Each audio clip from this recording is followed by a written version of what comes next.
The upside to The Lord of the Rings of Power's slow reintroduction of characters in this second season is that it gives the series time to focus on the inhabitants of each pocket of Middle-earth without rushing from place to place.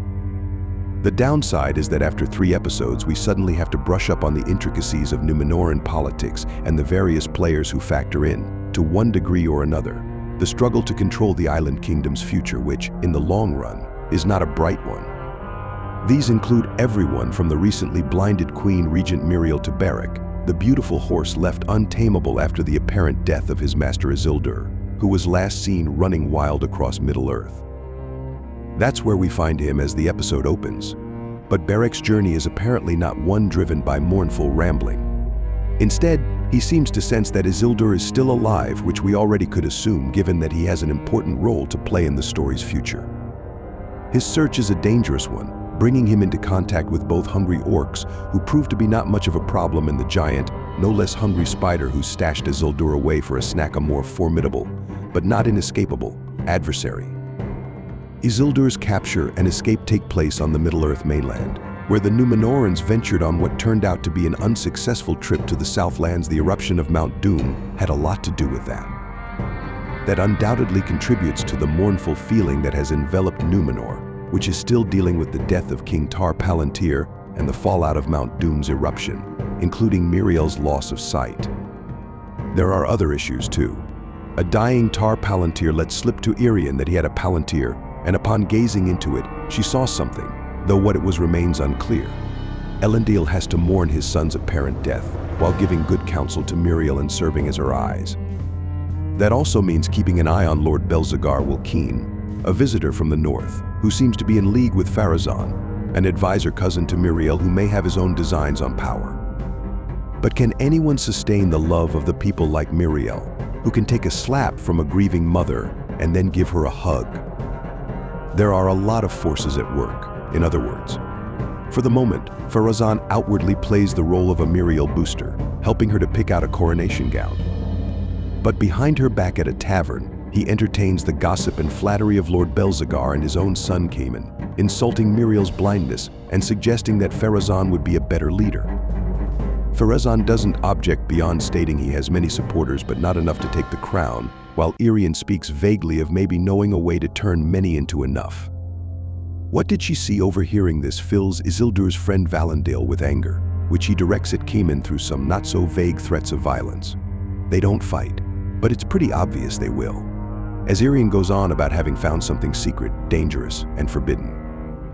We watch Miriel discover the Palantir has disappeared.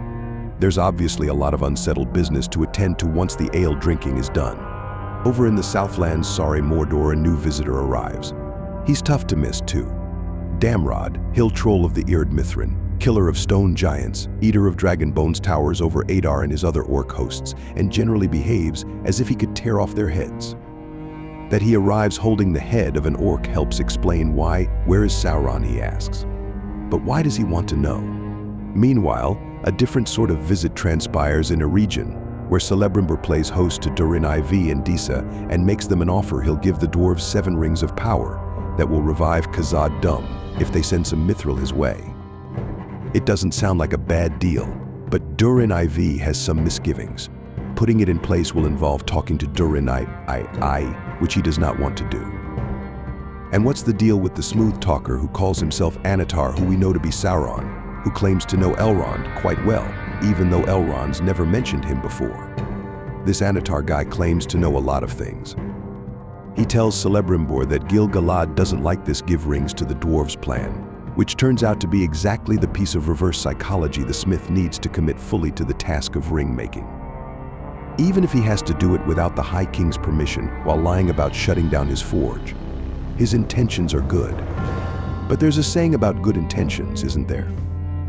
While Sauron pushes Celebrimbor's buttons, Isildur and Beric make their way across a wasteland filled with corpses and, thankfully, boots in Isildur's size until stumbling across a ruined campsite where he's stabbed by Estrid Niataul after she mistakes him for an orc. This seems to be the Rings of Power's version of a meet cute.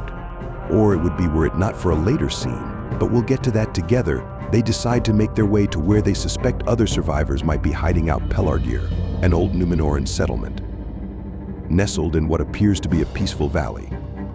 It's not entirely peaceful, though. When Isildur approaches the apparent survivor of an orc attack, he finds himself lured into a trap and attacked by forest-dwelling wild men, a bunch of desperate and violent Adar followers. The branded sigil on the victim's arm is a dead giveaway Isildur notices too late then. To the rescue, in rides Arondir.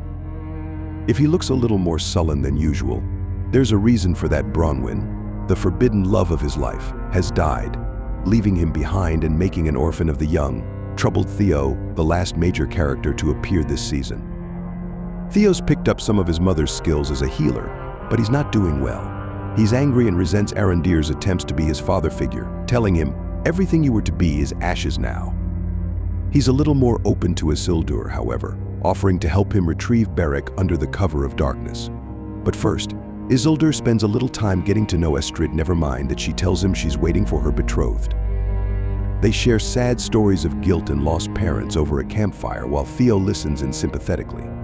Then, after Theo and Isildur leave, Estrid takes a moment to burn the Adar sigil on her back. Is she a true believer, or did she do what she had to do to survive? That answer will have to wait for the future. In the meantime, Theo tries to chat with the wild men followers as a distraction while Isildur makes off with Beric. This doesn't go that well, though the thieves fall victim to some kind of attack. As Theo runs away, he runs into something that looms over him and fills him with fear. What is it? That answer, too, will have to wait for the future. The sound of creaking wood does seem like a tip-off, though. Back in Khazad-dûm, Durin has the difficult task of managing his kingdom through a crisis, and the even more difficult task of talking to his son, who's arrived to share Celebrimbor's mithril for rings offer. This involves a lot of pride swallowing on Durin IV's part, but also the courage to suggest that the offer might not be such a good idea. But of course, this doesn't stop the king from accepting it, as we learn in the episode's wordless final scene.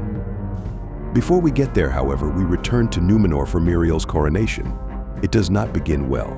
After being heckled by a grieving subject, Miriel delivers an inspiring speech that wins over her skeptical audience. Until, that is, Irian shows up with the Palantir and tells everyone that Miriel uses it to make decisions.